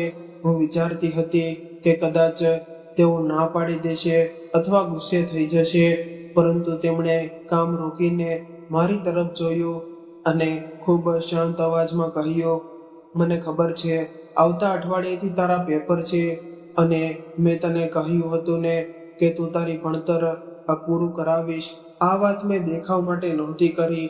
હું ખરેખર તારું ભણતર પૂરું કરાવવા માંગુ છું. તેમની આ વાત સાંભળીને મારી આંખો ભરાઈ ગઈ હતી. તેમણે આગળ કહ્યું, અને મને આ પણ ખબર છે કે તારા પતિએ તને શું કહ્યું છે, પરંતુ તું તેની વાત પર વિશ્વાસ ન કર. તું તારી ભણતર ચાલુ રાખ, તૈયારી કર. હું તને પેપર અપાવીશ. એક ક્ષણે મને લાગ્યું કે જાણે અંધારામાં રૂમમાં કોઈએ દીવો પ્રગટાવ્યો હોય. હું ખુશીમાં રડી પડી હતી. હું તેમના પાસે જઈને ગળે લાગી ગઈ હતી. આટલા દિવસોમાં પહેલી વાર મને લાગ્યું હતું કે આ ઘરમાં કોઈ તો છે જે મને સમજે છે, કોઈ તો છે જે મારા સપના સમજે છે, ભાર નહીં. હું તેમના આંચળમાં માથું રાખીને ખૂબ રડી હતી અને તેઓ મારા માથા પર હાથ ફેરવતા રહ્યા હતા. એ દિવસ પછી મેં છુપાઈને મારા પેપરની તૈયારી શરૂ કરી દીધી હતી. હું દિવસ દરમિયાન કામ કરતી અને રાત્રે જ્યારે બધા સૂઈ જતા ત્યારે ધીમેથી પુસ્તકો કાઢીને ભણતી. ઘણીવાર ઊંઘથી આંખો બંધ થવા લાગતી, પરંતુ હું પોતાને જાગતી રાખતી, કારણ કે મને ખબર હતી કે આ મોકો જે હાથમાંથી નીકળી ગયો હતો કદાચ ફરી ક્યારેય નહીં મળે. મારી સાસુ પણ શાંતિથી મારો સાથ આપતી હતી. ક્યારેક મારા માટે ચા બનાવી આપતી, ક્યારેક કહેતી કે તું થોડો સમય રૂમમાં જઈને આરામ કરી લે, જેથી હું ભણી શકું. હું તેમનો આ સાથ ક્યારેય ભૂલી નહોતી શકી. પેપરનો દિવસ આવી ગયો હતો. સવારે જ મારું દિલ ખૂબ જોરથી ધબકી રહ્યું હતું. મને ડર લાગતો હતો કે જો મહેશને ખબર પડી ગઈ તો શું થશે, જો તે રોકી દેશે તો શું થશે, જો તે કોલેજમાં આવીને હંગામો મચાવશે તો શું થશે. પરંતુ મારી સાસુએ મને હિંમત આપી અને કહ્યું કે ડરતી નહીં, ભણતર ચોરી નથી, તારો હક છે. પછી મારા સસરા મને પેપર અપાવવા લઈને ગયા હતા. રસ્તા પર હું શાંતિથી બેઠી હતી. મારા હાથ ઠંડા પડી રહ્યા હતા. કોલેજના ગેટ પર ઉતરતા મારા પગ કાંપી રહ્યા હતા. મને લાગતું હતું કે જાણે હું કોઈ મોટો ગુનો કરવા જઈ રહી હો. પરંતુ જ્યારે હું એક્ઝામ હોલમાં બેસી અને પેપર મારા સામે આવ્યું, ત્યારે જાણે મારો ડર થોડો ઓછો થઈ ગયો. મેં પોતાને સંભાળ્યો અને લખવાનું શરૂ કર્યું. જેટલું આવડતું હતું એટલું બધું લખ્યું. મેં દરેક પરીક્ષા એવી રીતે આપી કે જાણે ફક્ત પરીક્ષા નહીં, પરંતુ મારી જિંદગીની લડાઈ હોય. હું ડરતા ડરતા કોલેજ જતી અને પાછી આવતી, પરંતુ મારા બધા પેપર ખૂબ સારા ગયા હતા. છેલ્લું પેપર આપીને જ્યારે હું બહાર નીકળી ત્યારે મને લાગ્યું કે મારા માટે કંઈક જીતી લીધું છે. હું ખૂબ ખુશ હતી. મને લાગ્યું કે હવે કદાચ બધું સારું થઈ જશે. પરંતુ મારી ખુશી વધુ દિવસ સુધી ટકી નહીં. મારા રિઝલ્ટ આવે એ પહેલા જ મારા પતિને બધું ખબર પડી ગયું હતું. કોઈએ તેમને કહી દીધું હતું કે હું પેપર આપવા ગઈ હતી. એ દિવસે તેઓ ઘરે આવ્યા ત્યારે તેમના ચહેરા પર ગુસ્સો હતો. તેઓ આવતા જ મારા પર બૂમો પાડવા લાગ્યા. મને મારી મારવાની કોઈ કદર નથી છોડી. તમે મારી ઇજ્જત માટીમાં મેળવી દીધી. તમે મારી મરજી વિરુદ્ધ ગયા છો. હું કંઈ કહી પણ શકતો નહોતો કે તેમણે મને ખૂબ ખરાબ રીતે માર્યો હતો. થપ્પડ, ગુસ્સા, લાતો, જે હાથમાં આવ્યું તેનાથી માર્યો. હું પડતી રહી, રડતી રહી, પરંતુ તેઓ રોકાયા નહોતા. મારા આખા શરીર પર લીલા ડાઘ પડી ગયા હતા. હાથ કાપી રહ્યા હતા. પીઠ સળગી રહી હતી. ચહેરો સૂજી ગયો હતો. હું દુઃખથી તડપી રહી હતી, પરંતુ કોઈએ તેમને રોક્યા નહોતા. એ રાત્રે હું અંદરથી સંપૂર્ણ તૂટી ગઈ હતી. બીજા દિવસે હું ગુસ્સામાં મારા માયકે ચાલી ગઈ હતી. મને લાગ્યું હતું કે ઓછામાં ઓછા મારા પોતાના લોકો મને સમજશે, મારું દુઃખ જોશે, મારો સાથ આપશે. પરંતુ ત્યાં પણ મારા પપ્પાએ મને સમજ્યા નહોતા. તેમણે મારી વાત સાંભળવાને બદલે મને ઘણું બધું સંભળાવ્યું હતું. તેમણે કહ્યું કે લગ્ન થયેલી છોકરીનું ઘર એનું સસરાળ જ હોય છે. દરેક નાની વાત પર માયકે જવું યોગ્ય નથી. પતિએ 2 વાત કહી દીધી તો શું થયું? સ્ત્રીને સહન કરવું જ પડે. તેમની વાતો સાંભળીને મારું દિલ વધુ તૂટી ગયું હતું. હું વિચારતી રહી કે શું હું ખરેખર એટલી ખોટી છું? શું ભણવું ઈચ્છવું યોગ્ય ગુનો છે? શું માર ખાવું મારી કિસ્મત છે? શું તેમના પર ખૂબ નારાજ થઈ ગઈ હતી અને કંઈ બોલ્યા વગર ફરી સસરાળ પાછી આવી ગઈ હતી. જ્યારે હું પાછી આવી ત્યારે મારી સાસુએ મને જોતા જ પોતાના પાસે ખેંચી લીધી. તેમણે મારા ચહેરાના નિરાશ જોયા અને મારા હાથોના લીલા ડાઘ જોયા અને મને પોતાના આંચળમાં છુપાવી લીધી હતી. હું તેમના ગળે લાગીને ખૂબ રડી હતી, જાણે વર્ષોનું દુઃખ બહાર આવી ગયું હોય. તેમણે મને છાતી સાથે ચોંટાડી અને કહેતી રહી કે રડતી નહીં બેટા, હું છું ને. તેમણે પોતાના દીકરાને ખૂબ ડાંટ્યો હતો. કહ્યું હતું સ્ત્રી પર હાથ ઉઠાવનાર પુરુષ નથી હોતો. પરંતુ મહેશ કોઈને સાંભળનાર નહોતો. તેમણે પોતાની માને પણ ઘણું સંભળાવ્યું હતું. ઊંચા અવાજમાં બોલ્યો હતો, તમે તમે જ એને માથે ચડાવી રાખી છે, એટલે એ મારી સામે જાય છે. આ બધું જોઈને મને ખૂબ ખરાબ લાગ્યું હતું. હું સમજી ગઈ હતી કે આ ઘરમાં મારી કોઈ જગ્યા નથી અને ના મારા સપનાઓની કોઈ કિંમત છે. એ દિવસે મેં નક્કી કરી લીધું હતું કે હવે ભણવાથી શું ફાયદો, જ્યારે દરેક પગલે લડાઈ છે, દરેક ખુશી પર માર છે, દરેક આશા પર તાણું છે. મેં પુસ્તકો સમેટીને મૂકી દીધા હતા અને મારા દિલને પથ્થર બનાવી દીધું હતું. થોડા દિવસો ધીમે ધીમે પસાર થવા લાગ્યા હતા. હું હવે ખૂબ શાંત રહેવા લાગી હતી, ઓછું બોલતી હતી, બસ કામ કરતી હતી અને મારા દિવસો પસાર કરતી હતી. ત્યારે એક દિવસ મને ખૂબ ખુશ ખબર મળી હતી કે હું માં બનવાની હતી. જ્યારે મને આ વાતની ખબર પડી ત્યારે મારા અંદર પહેલીવાર ફરીથી પ્રકાશ જાગ્યો હતો. મને લાગ્યું હતું કે કદાચ હવે જિંદગી બદલાઈ જશે, કદાચ બાળક આવવાથી બધું ઠીક થઈ જશે, કદાચ મહેશ પણ બદલાઈ જશે, કદાચ આ ઘરમાં મને ઇજ્જત મળશે, કદાચ હવે કોઈ મારું પોતાનું હશે જે ફક્ત મારું હશે. અને સાચું કહું તો એ દિવસથી જ મારા દિલે ભણવાની ઈચ્છા લગભગ છોડી દીધી હતી, કારણ કે હવે મારા સપનાઓની જગ્યાએ મારા બાળકે લઈ લીધી હતી. હવે હું મારા માટે નહીં પરંતુ તેના માટે જીવવા લાગી હતી. જ્યારે આ વાત મારા પતિને ખબર પડી કે હું માં બનવાની છું, ત્યારે તેઓ પણ ખૂબ ખુશ થયા હતા. સાચું કહું તો મેં તેમને આ રીતે ખુશ પહેલા ક્યારેય જોયા નહોતા. તેમના ચહેરા પર ચમક હતી, આંખોમાં ખુશી હતી અને અવાજમાં નરમાઈ હતી.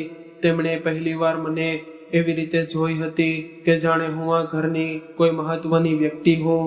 તેઓ મારી પાસે બેસીને ખૂબ કડક અવાજમાં બોલ્યા હતા કે હવે તું કોઈ કામ નહીં કરે, તું આખો સમય ફક્ત આરામ કરશે, તારે ફક્ત પોતાનું અને બાળકનું ધ્યાન રાખવાનું છે. ડોક્ટરે પણ કહ્યું હતું કે મારી ડિલિવરી સરસ નહીં હોય, તેથી મને બેડ રેસ્ટની જરૂર હતી. આ સાંભળીને ઘરમાં બધા લોકો સાવધાન થઈ ગયા હતા. મારી સાસુ દરેક સમયે મારી આગળ પાછળ ફરતી રહેતી હતી.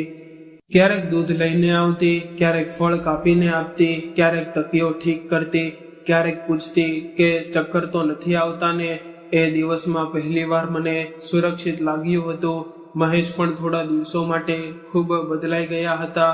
તેઓ સમયસર ઘરે આવવા લાગ્યા હતા, મારો હાલચાલ પૂછતા હતા, દવા અપાવતા હતા, ડોક્ટર પાસે લઈને જતા હતા, રાત્રે પૂછતા હતા કશું જોઈએ છે. મને લાગતું હતું કદાચ બાળક આવવાથી બધું બદલાઈ ગયું છે, કદાચ મારી જિંદગી હવે સાચે સારી થઈ જશે. ઘરમાં દરેક જગ્યાએ બાળક આવવાની વાતો થતી હતી.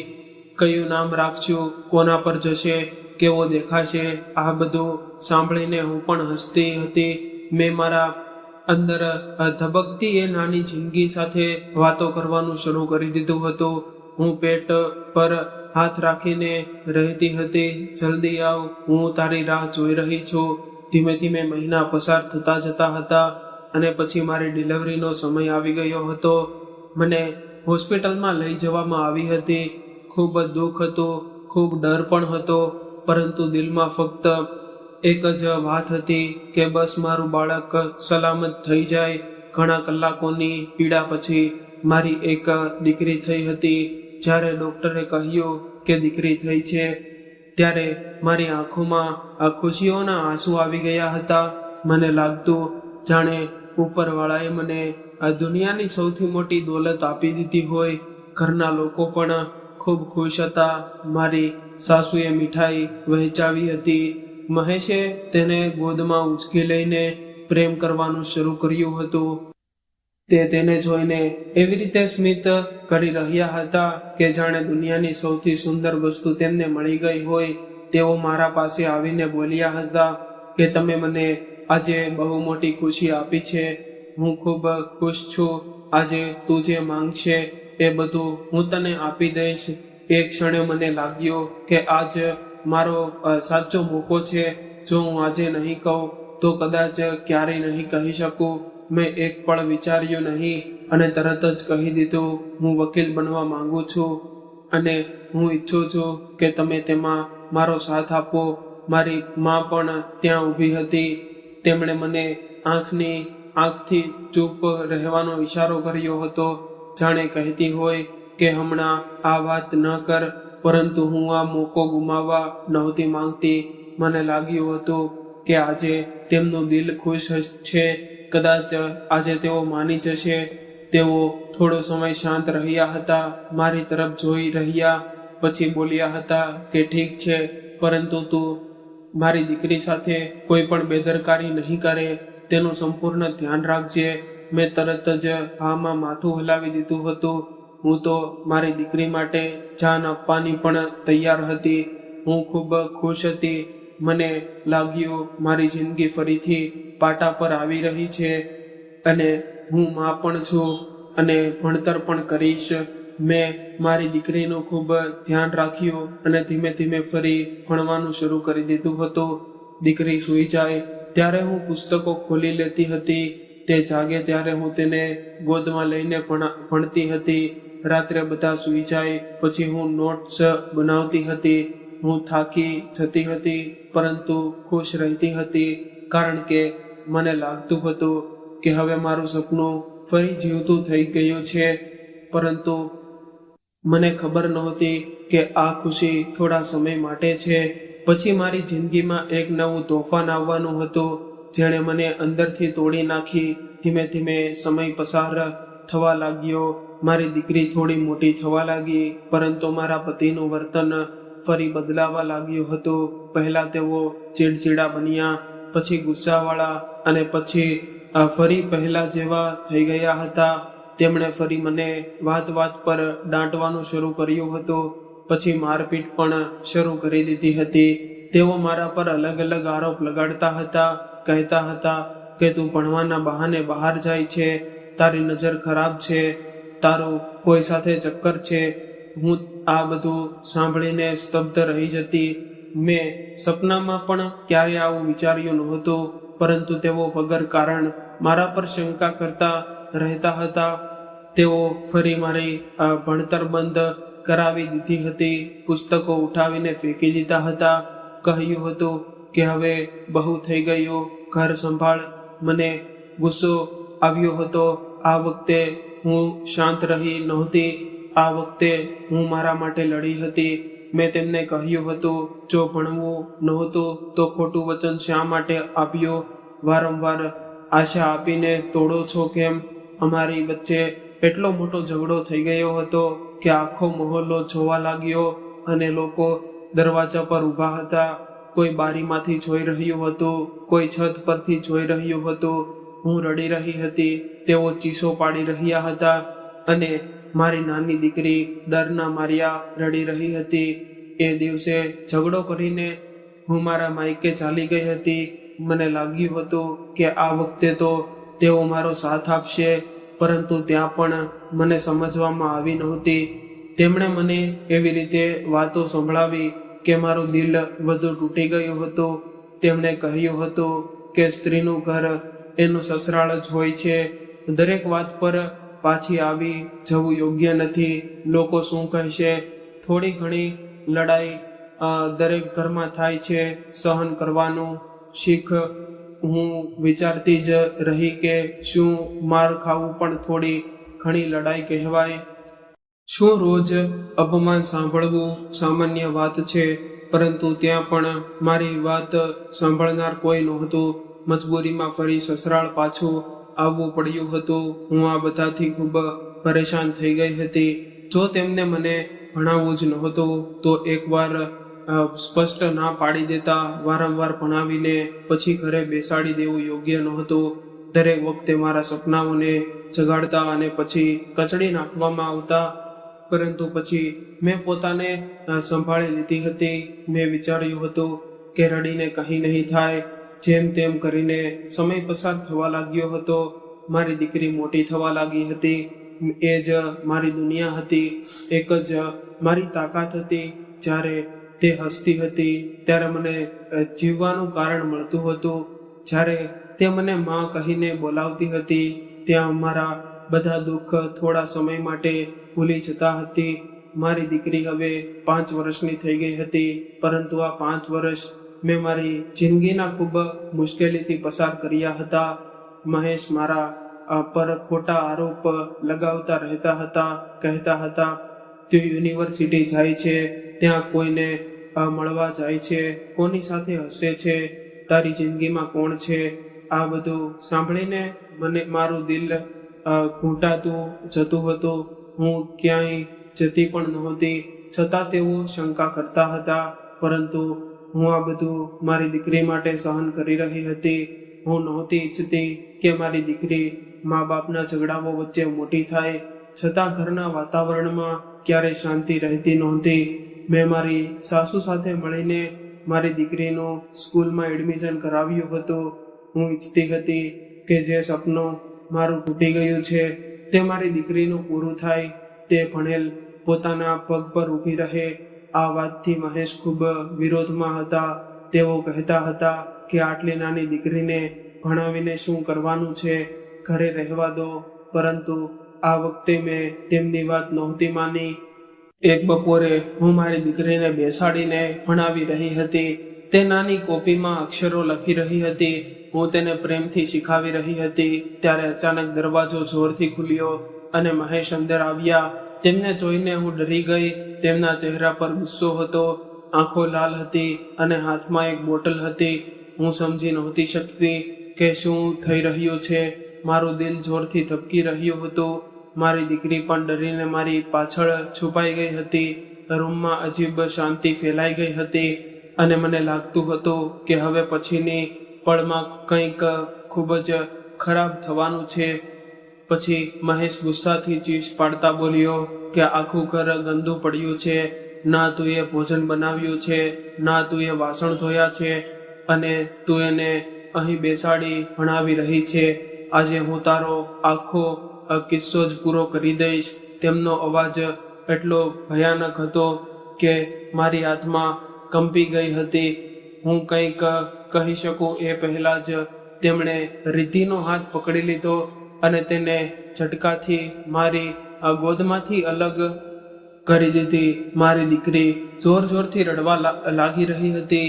તે મને પકડવા માંગતી હતી, પરંતુ તેમણે તેને ઘસડીને રૂમની બહાર મોકલી દીધી હતી. રિદ્ધિ દરવાજા પર ઊભી રડી રહી હતી અને મને માં કહીને બોલાવી રહી હતી. મારું દિલ ફાટી રહ્યું હતું. હું ઊભી થઈને તેના પાસે જવા માંગતી હતી, પરંતુ મહેશ મારા માટે ઊભા હતા. તેમના હાથમાં જે બોટલ હતી તે શું છે એ હું પહેલા સમજી નહોતી શકી. મને લાગ્યું કદાચ પાણી હશે કે કંઈક બીજું, પરંતુ પછી મને પળે તેમને બોટલનું ઢાંકણું ખોલ્યું અને મારા ચહેરા તરફ ઊંચકી દીધું. મને કંઈ સમજવાનો મોકો પણ નહોતો મળ્યો. તેમણે એક ક્ષણ પણ વિચાર્યું નહીં અને આખી બોટલનું દ્રવ્ય મારા ચહેરા પર ઢોળી દીધું હતું. જેમ જ તે સળગતું દ્રવ્ય મારા ચહેરા પર પડ્યું, મને લાગ્યું જાણે મારી આખી ચામડી આગ બની ગઈ હોય. મારી આંખોમાં આગ લાગી ગઈ. ચહેરો ઓગળવા લાગ્યો. મારું માથું ફાટી નીકળે એવો દુખાવો થવા લાગ્યો. હું એટલી જોરથી ચીસ પાડી રહી હતી કે કદાચ આકાશ સુધી મારી અવાજ પહોંચી ગઈ જશે. હું જમીન પર પડી ગઈ હતી. બંને હાથોથી ચહેરો પકડી લીધો હતો, પરંતુ હાથોમાં પણ બળતરા ફેલાઈ ગઈ હતી. હું તડપી રહી હતી, લોટપોટ થઈ ગઈ હતી, ચીસો પાડી રહી હતી, દયા માટે ભીખ માંગી રહી હતી. પરંતુ એ જાલિમ માણસ મારી સામે ઊભો મને જોઈ રહ્યો હતો, જાણે કોઈ તમાશો જોઈ રહ્યો હોય.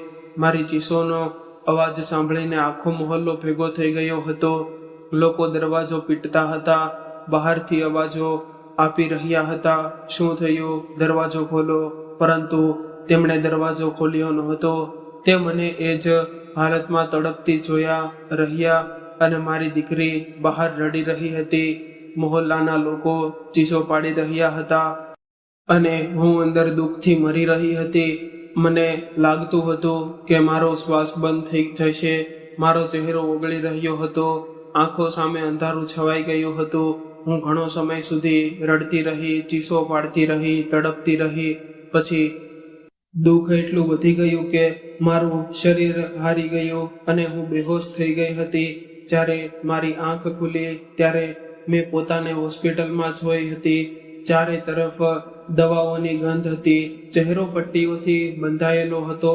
શરીર તૂટી રહ્યું હતું અને દિલ સંપૂર્ણ ખાલી થઈ ગયું હતું. મેં ધીમેથી આજુબાજુ જોયું. ત્યાં મારા પાસે ના તો મારો પતિ હતો, ના મારી દીકરી, ના મારી સાસુ. ત્યાં ફક્ત મારા મા બાપ બેઠા હતા અને મને બંને જોઈને રડી રહ્યા હતા. તેમની આંખો સૂજી ગઈ હતી, જાણે ઘણા દિવસોથી ઊંઘ્યા ન હોય. મને હોશમાં જોઈને તેઓ વધુ રડવા લાગ્યા હતા. મમ્મી મારો હાથ પકડીને કહેવા લાગી કે બેટા, અમને માફ કરી દે. અમે તને એ જાલિમ માણસ પાસે મોકલીને બહુ મોટી ભૂલ કરી છે. પપ્પા માથું ઝુકાવીને બેઠા હતા. તેમનો અવાજ કાંપી રહ્યો હતો. તેઓ કહી રહ્યા હતા કે બેટી, અમે તારી વાત નહોતી માની. અમે તને સમજ્યા નહોતા. અમે તારું દુઃખ નહોતું સમજ્યું. અમને માફ કરી દે. હું તમને જોઈ રહી હતી, પરંતુ મારા અંદર જાણે બધું મરી ગયું હતું. મારી પાસે આંસુ પણ બચ્યા નહોતા. મેં તેમને કંઈ કહ્યું નહોતું. મારી દીકરી વિશે પણ પૂછ્યું નહોતું, કારણ કે હું જાણતી હતી કે જો હું તેનું નામ લઉં તો હું સંપૂર્ણ તૂટી પડીશ. મેં ફક્ત ધીમેથી એટલું કહ્યું હતું કે પપ્પા, જો તમને ફરી મને એ જાલિમ માણસ પાસે મોકલવા માંગો છો તો હું ક્યારેય નહીં જાઉં. હું ક્યાંક બીજે જઈને રહી લઈશ. તમારું ઘર પણ છોડી દઈશ, પરંતુ હું ત્યાં પાછી નહીં જાઉં. મારો અવાજ નબળો હતો, પરંતુ મારો નિર્ણય પથ્થર જેવો મજબૂત હતો. પપ્પા તરત જ રડી પડ્યા હતા અને બોલ્યા, ના બેટી, હું એવું ક્યારે નહીં કરું. હું મારી પાસે જ રહેશે. તું મારી દીકરી છે. હવે તને કોઈ ક્યારેય કંઈ નહીં મોકલે. એ દિવસે પહેલીવાર મને લાગ્યું હતું કે તેમને મને સમજ્યા છે. હોસ્પિટલમાં ઘણા દિવસો સુધી મારો ઈલાજ ચાલ્યો હતો. મારો ચહેરો એટલો બળી ગયો હતો કે ડોક્ટરો પણ કહેતા હતા કે ઘણો સમય લાગશે, ખૂબ સમય લાગશે. દરેક દિવસે દુઃખ થતું હતું. જ્યારે પટ્ટી બદલાતી ત્યારે એવું લાગતું હતું કે જાણે ફરી જીવતી સળગાવી દીધી હોઉં. હું ક્યારેક આઈનામાં જોતી નહોતી. જોવાની હિંમત પણ નહોતી કરતી. થોડા દિવસો પછી જ્યારે મને હોસ્પિટલમાં રજા મળી ત્યારે હું મારા ઘરે આવી ગઈ. પરંતુ હવે હું પહેલાની જેવી છોકરી નહોતી રહી. મારા ચહેરા સાથે સાથે મારી નિર્દોષતા પણ સળગી ગઈ હતી. પછી થોડા દિવસો બાદ મેં એ માણસને છૂટાછેડા આપી દીધા હતા. હવે મારા અંદર તેના માટેના ડર બચ્યો હતો. ના કોઈ સંબંધ, ના કોઈ આશા હતી. હું ફક્ત હંમેશા માટે તેનાથી દૂર થવા માંગતી હતી. ત્યારબાદ હું મારી માસીના ઘરે રહેવા ચાલી ગઈ. મારી માસીએ મને દીકરીથી પણ વધારે પ્રેમ આપ્યો હતો. તેમણે મને છુપાવી નહોતી, પરંતુ સંભાળી હતી. તેમણે મને ભાર નહીં, પરંતુ સહારો માન્યો હતો. ત્યારથી જ મેં ફરી મારું ભણતર શરૂ કરી દીધું હતું. શરૂઆત સહેલી નહોતી. લોકો મને જોતા હતા, કેટલાય દયાથી, કેટલા આશ્ચર્યથી. પરંતુ હવે હું તૂટીને બેસી રહેવાની નહોતી. મેં ફરી પુસ્તકો હાથમાં લીધા. મેં પોતાને ફરી જોડવાનું શરૂ કર્યું. દિવસ રાત ભણતર કરી, દુઃખ સાથે ભણતર કરી, આંસુઓ સાથે ભણતર કરી અને આખરે એ મુકામ મેળવી લીધો જેના માટે હું ક્યારેય લડી હતી. હું એક કાબિલ વકીલ બની ગઈ હતી. એક સમય એવો હતો જ્યારે હું ખૂબ સુંદર હતી. લોકો મારી સુંદરતાની ખૂબ પ્રશંસા કરતા હતા. કહેતા હતા કે મારી આંખો ખૂબ સુંદર છે, મારો ચહેરો ખૂબ નૂરવાળો છે. પરંતુ એ જાલિમ માણસે મારા ચહેરાની આવી હાલત કરી દીધી હતી કે હું પોતાને આઈનામાં જોયા પણ ડરતી હતી. ઘણીવાર આઈના સામે ઊભી રહીને પાછી ફરી જતી હતી. પરંતુ દુનિયાએ મને જેટલું ડરાવ્યું હતું એટલું ખરાબ વર્તન નહોતું કર્યું. લોકો મારા ચહેરાથી નહીં, પરંતુ મારા હિંમતથી મળ્યા હતા. લોકોએ મને જોઈને ડરીને મોં ફેરવ્યું નહોતું, પરંતુ ઘણા લોકોએ મારો સાથ આપ્યો હતો, મને સન્માન આપ્યું હતું, મને સહારો આપ્યો હતો. અને સૌથી વધારે મારી માસીએ ક્યારેય મારો હાથ છોડ્યો નહોતો. તેમણે મને ફરી જીવવા શીખવાડ્યું હતું, મને અહીં સુધી પહોંચાડી હતી. હું દરેક કેસ લડતી વખતે વિચારતી હતી કે કોઈ બીજી સ્ત્રીને મારા જેવું દુઃખ ન સહન કરવું પડે. પરંતુ આજે જ્યારે મેં મારી દીકરીને એ જ હાલતમાં જોઈ હતી જેમાંથી હું પોતે પસાર થઈ હતી, ત્યારે હું પોતાને રોકી નહોતી શકી. મારું કળેજું ફાટી રહ્યું હતું. હું વિચારી રહી હતી કે મેં તેને એ માણસ પાસે એ માટે છોડી હતી કે તે તેનો બાપ છે, તે તેને બચાવશે, પરંતુ તેણે તો પોતાની દીકરીની જિંદગી પણ બચાવી નહોતી. મારી દીકરીએ એ જ સહન કર્યું હતું જે તેની માએ સહન કર્યું છે. આ વિચારીને જ મારી શ્વાસ ઘૂંટાઈ રહ્યો હતો. આજે આટલા વર્ષો પછી હું ફરી એ જ દુઃખ જીવી રહી છું. ફરક ફક્ત એટલો હતો કે ત્યારે ઘા મારા ચહેરા પર પડ્યા હતા અને આજે મારી આત્મા પર પડ્યા છે. પરંતુ એ દિવસે મેં મારા દિલમાં એક નિર્ણય કરી લીધો હતો કે જે દુઃખ મેં સહન કર્યું છે એ દુઃખ હવે હું મારી દીકરીને વધુ સહન નહીં કરવા દઉં. હું તેને તૂટી પડવા નહીં દઉં. હું તેને એકલી નહીં છોડી દઉં. અને જેણે તેની સાથે આ બધું કર્યું છે તેને સજા જરૂર અપાવીશ. હું ઈચ્છતી હતી કે તેને એવી સજા મળે કે દુનિયાનો દરેક માણસ શીખી જાય કે પત્ની કોઈ રમકડું નથી જેના પર શંકા કરીને મારપીટ કરો અથવા તો તેને સળગાવી નાખો. હું ઈચ્છતી હતી કે જે આગ તેણે મારી દીકરી પર રેડી છે એ જ આગ હવે કાયદાની સજા બનીને તેની જિંદગી સળગાવી નાખે. મેં મારા આંસુ લૂછી નાખ્યા અને માં બનતા પહેલા વકીલ બનીને ઊભી રહી. હું મારી દીકરીની પાસે બેસી હતી. તેનો હાથ પકડીને ખૂબ પ્રેમથી તેની પાસે બધી વાતો પૂછતી હતી. શરૂઆતમાં તે ખૂબ ડરી ગઈ હતી. તેનો અવાજ કાપી રહ્યો હતો, આંખોમાં દુઃખ હતું, પરંતુ મેં તેને વિશ્વાસ અપાવ્યો કે હવે હું છું ને હવે કોઈ તને હાથ પણ નહીં લગાડે. ધીમે ધીમે તેને બધું કહેવાનું શરૂ કર્યું. તેણે કહ્યું કે તેનો પતિ તેની ઉંમર કરતાં 15 વર્ષ મોટો છે. લગ્ન પછીથી જ તે તેના જુલ્મ કરતો હતો. દરેક વાત પર શંકા કરતો હતો. કોઈ સાથે વાત કરી લે તો ઝઘડો કરતો, કોઈને જોઈ લે તો આરોપ અને હસી દે તો તાણું, રડી પડે તો મરપીટ. તેણે જણાવ્યું કે તે તેને ઘરની બહાર પણ બહુ ઓછું જવા દેતો હતો. ફોન ચેક કરતો હતો, લોકોને મળવા દેતો નહોતો અને દરેક સમયે એ જ કહેતો હતો કે તેનો કોઈ બીજા માણસ સાથે સંબંધ છે. મારી દીકરી રડતા રડતા બોલી હતી, મેં કંઈ નહોતું કર્યું માં. હું તો ફક્ત દૂધવાળાને પૈસાનો હિસાબ પૂછતી હતી. તેણે જોઈ લીધું અને એ જ વાતને બહાનું બનાવીને મારો ચહેરો સળગાવી દીધો. જ્યારે મેં આ બધું સાંભળ્યું ત્યારે મારું લોહી ઉકળી ઉઠ્યું. મારા હાથ કાપવા લાગ્યા, પરંતુ આ વખતે કમજોરી નહીં, ગુસ્સાથી.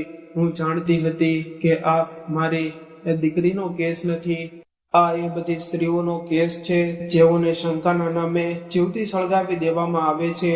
મેં એ જ ક્ષણે કેસ નોંધાવ્યો, પોલીસ પર દબાવ કરાવ્યું, મેડિકલ રિપોર્ટ લગાવ્યા, સાક્ષીઓ ભેગા કર્યા, પાડોશીઓના નિવેદન લીધા, હોસ્પિટલના કાગળો ભેગા કર્યા. દરેક પુરાવો મેં પોતાના હાથથી તૈયાર કર્યો. હું દરેક તારીખે જાતે ઊભી રહી. કોર્ટમાં મેં તેના વિરુદ્ધ ખૂબ જ કડક દલીલો કરી.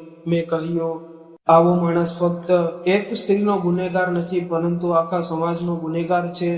જો તેને છોડવામાં આવશે તો તે વધુ જિંદગીઓ બરબાદ કરશે. મેં કોર્ટને જણાવ્યું કે કેવી રીતે તેણે વિચારપૂર્વક એ દ્રવ્ય ખરીદ્યું હતું, કેવી રીતે તેણે બાળકીને રૂમની બહાર મોકલી, કેવી રીતે દરવાજો બંધ કર્યો અને કેવી રીતે મારી દીકરીને તડપતી છોડી દીધી. મેં તેના દરેક ખોટાને એક પછી એક તોડી નાખ્યા. ક્યારેક તે કહેતો હતો કે આ અકસ્માત હતો, ક્યારેક કહેતો હતો કે ગુસ્સામાં થઈ ગયું, ક્યારેક કહેતો હતો મારી ભૂલ થઈ ગઈ. પરંતુ મેં સ્પષ્ટ કહી દીધું કે કોઈનો ચહેરો સળગાવી દેવું ભૂલ નથી, એ ઈરાદો હોય છે. આખરે કોર્ટે તેને દોષી જાહેર કર્યો અને તેને આજીવન કેદની સજા આપવામાં આવી. આજે જ 50 લાખ રૂપિયાનો દંડ પણ ફટકારવામાં આવ્યો. જ્યારે ચુકાદો સાંભળવામાં આવ્યો ત્યારે મારી આંખોમાં આંસુ આવી ગયા હતા, પરંતુ આ વખતે એ આંસુ કમજોરીના નહોતા, જીતના હતા.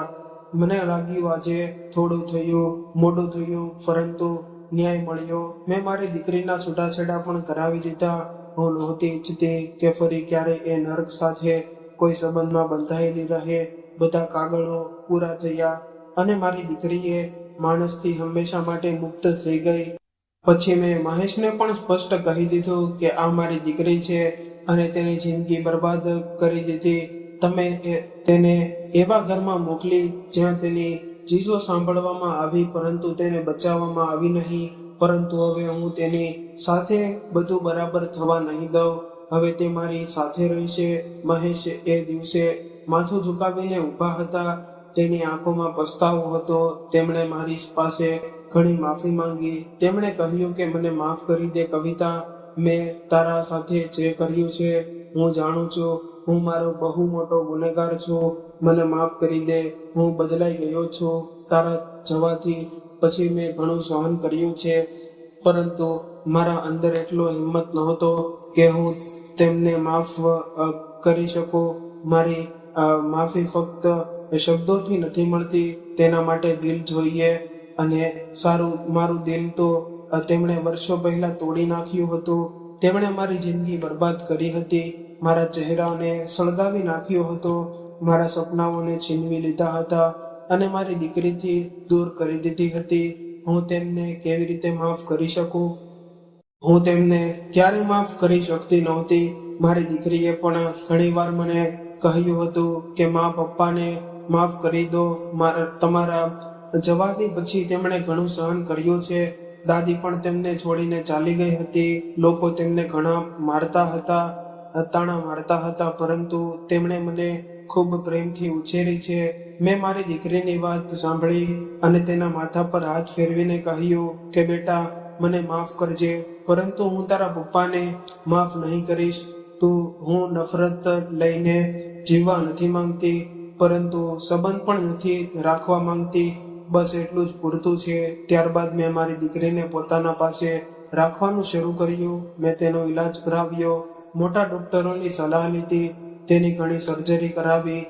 લાંબા અને દુઃખદાયક ઈલાજ પછી તેનો ચહેરો પહેલાથી ઘણો સુંદર થઈ ગયો હતો, પરંતુ મારા માટે તેની સાચી સુંદરતા તેના હિંમતમાં હતી. તે ફરીથી સ્મિત કરવાનું શીખી ગઈ હતી. પછી મેં તેની ભણતર આગળ વધાર્યું, તેને મજબૂત બનાવી અને થોડા સમય પછી તેના લગ્ન એક સારા વકીલ સાથે કરાવી દીધા, જે તેને ઇજ્જત આપતો હતો, તેને સમજતો હતો, તેના ભૂતકાળને નહીં પરંતુ તેના દિલને જોતો હતો. લગ્નના દિવસે મારી આંખોમાં ફરી આંસુ આવી ગયા હતા, પરંતુ આ વખતે ખુશીના, કારણ કે મારી દીકરી નવી જિંદગીમાં જઈ રહી હતી અને માથું ઊંચું રાખીને જઈ રહી હતી. હું મારી દીકરીને જોઈને પોતે પણ ખુશ રહેવા લાગી હતી. મહેશ પોતાની દીકરીને મળવા હતા.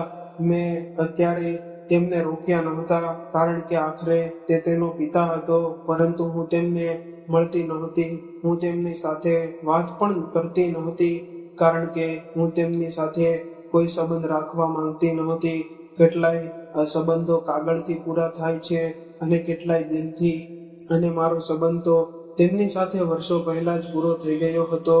આજે જ્યારે હું પાછળ ફરીને જોઉં છું, ત્યારે ઉપરવાળાનો આભાર માનું છું કે તેણે મને વકીલ બનાવી. જો હું કમજોર રહી હોત તો કદાચ હું પોતાને પણ બચાવી શકી ન હોત, અને મારી દીકરીને પણ નહીં, પરંતુ તેણે મને પકડીને ફરી ઊભું થવું શીખવ્યું, દુઃખ આપીને લડવું શીખવ્યું, અને મેં મારી દીકરીને ફરી એક નવી જિંદગી આપી.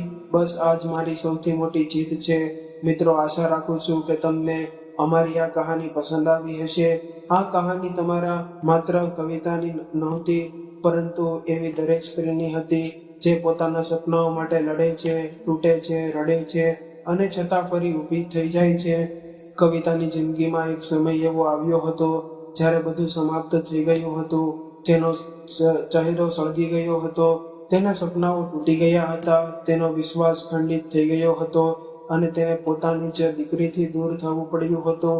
પરંતુ તેણે પોતાને ક્યારેય સંપૂર્ણ રીતે હારતા દીધી નહોતી. તેણે પોતાના દુઃખને પોતાની કમજોરી નહીં પરંતુ પોતાની સૌથી મોટી તાકાત બનાવી દીધી હતી. જ્યારે દુનિયાએ તેના ચહેરા પરના ઘા જોયા ત્યારે તેણે દુનિયાને પોતાના હિંમતનો ચહેરો બતાવ્યો હતો. જ્યારે લોકોએ તેને દયા સાથે જોઈ ત્યારે તેણે પોતાના કામથી સન્માન મેળવ્યું હતું. અને જ્યારે જીવને તેને વારંવાર તોડનારનો પ્રયત્ન કર્યો ત્યારે તેણે દર વખતે ફરી ઊભા થવાનું પસંદ કર્યું હતું. કવિતાએ શીખવી દીધું હતું કે સ્ત્રીનું સાચું સૌંદર્ય તેના ચહેરામાં નથી પરંતુ તેના હિંમતમાં હોય છે. ચહેરા પરના નિશાન કદાચ ક્યારેય ન જાય પરંતુ હિંમત હોય તો માણસ ફરી પોતાની ઓળખ બનાવી શકે છે. કવિતાની સૌથી મોટી જીત એ નહોતી કે તે એક મોટી વકીલ બની ગઈ હતી. તેની સૌથી મોટી જીત એ હતી કે તેણે પોતાની દીકરીને ફરી જીવવું શીખવ્યું હતું. તેણે પોતાની દીકરીને ફક્ત ન્યાય જ અપાવ્યો નહોતો પરંતુ તેણે ફરીથી આત્મસન્માન આપ્યો હતો. તેણે પોતાની દીકરીને શીખવ્યું હતું કે કોઈ પણ સ્ત્રીનું જીવન કોઈ પુરુષની શંકા કે ક્રૂરતાથી સમાપ્ત થતું નથી. જો એક સ્ત્રી પોતાને મજબૂત બનાવી લે તો તે પોતાની બરાબર કોઈ થયેલી જિંદગી પણ ફરીથી બનાવી શકે છે. આ કહાની સમાજ માટે એક અરીસો છે. કેટલાય ઘરોમાં આજે પણ સ્ત્રીઓને સહન કહીને ચૂપ કરાવી દેવામાં આવે છે. તેમની ઈચ્છાઓને મહત્વ આપવામાં આવતું નથી. તેમના સપનાઓને નાની વાત માનવામાં આવે છે અને ઘણીવાર મારપીટને પણ ઘરની સામાન્ય વાત કહીને છુપાવી દેવામાં આવે છે. પરંતુ સત્ય એ છે કે જ્યાં એક સ્ત્રીના આત્મસન્માન પર ઘા પડે છે ત્યાંથી સંબંધો તૂટવા લાગે છે. કોઈ પણ સ્ત્રીને પોતાના સપનાઓ જીવવાનો હક છે, તેને ભણવાનો હક છે, તેને સન્માનથી જીવવાનો હક છે અને કોઈને પણ એ હક નથી કે તે શંકા, ગુસ્સો અને અહંકારના નામે તેને જિંદગી બરબાદ કરી નાખે. કવિતાએ પોતાની જિંદગીથી એક બહુ મોટો પાઠ આપ્યો હતો કે અન્યાય સામે ચૂપ રહેવું સૌથી મોટી ભૂલ છે. જો તેણે પોતાના માટે અવાજ ન ઉઠાવ્યો હોત તો કદાચ તે ક્યારેય પોતાને બચાવી ન શકી હોત અને પોતાની દીકરીને પણ નહીં તેણે બચાવી દીધું. કે કાયદો ત્યારે જ જીવંત બને છે જ્યારે કોઈ ડર્યા વગર સત્ય માટે લડે. અને કદાચ આ જ કારણ હતું કે તે પછી હજારો સ્ત્રીઓ માટે આશાનો ચહેરો બની ગઈ હતી. જ્યારે પણ કોઈ પીડિત સ્ત્રી તેની સામે આવતી તો ત્યારે તેને લાગતું કે જાણે તે પોતાનો ભૂતકાળ હોઈ રહી છે. અને કદાચ એ જ કારણ હતું કે તે દરેક કેસ દિલથી લડતી હતી કારણ કે તેને ખબર હતી કે એક સ્ત્રીના આંસુ પાછળ કેટલું મોટું દુઃખ છુપાયેલું હોય છે. અંતમાં બસ એટલું જ કહીશું કે જીવનમાં કેટલું પણ અંધારું આવી જાય માણસે આશા છોડવી નહીં કારણ કે સમય હંમેશા એક સરખો રહેતો નથી. જે માણસ આજે તૂટી ગયો હોય તે કાલે સૌથી મજબૂત બની શકે છે અને જે સ્ત્રી આજે રડી રહી હોય તે કાલે બીજાઓને હિંમત અપાવી દેખાઈ શકે છે. કવિતાએ પોતાના ઘાવોને પોતાની હાર નહીં બનાવવા દીધા. તેણે પોતાના દુઃખને પોતાથી શક્તિ બનાવી અને અંતે પોતાની દીકરીને નવી જિંદગી આપી. બસ આ જ તેની સાચી જીત હતી. મિત્રો, જો તમને આ કહાની દિલથી સ્પર્શી હોય તો વિડીયોને લાઈક જરૂર કરજો. ચેનલ પર નવા હોય તો ચેનલને સબસ્ક્રાઇબ કરજો. નોટિફિકેશન બેલ દબાવવાનું ભૂલશો નહીં જેથી આવનાર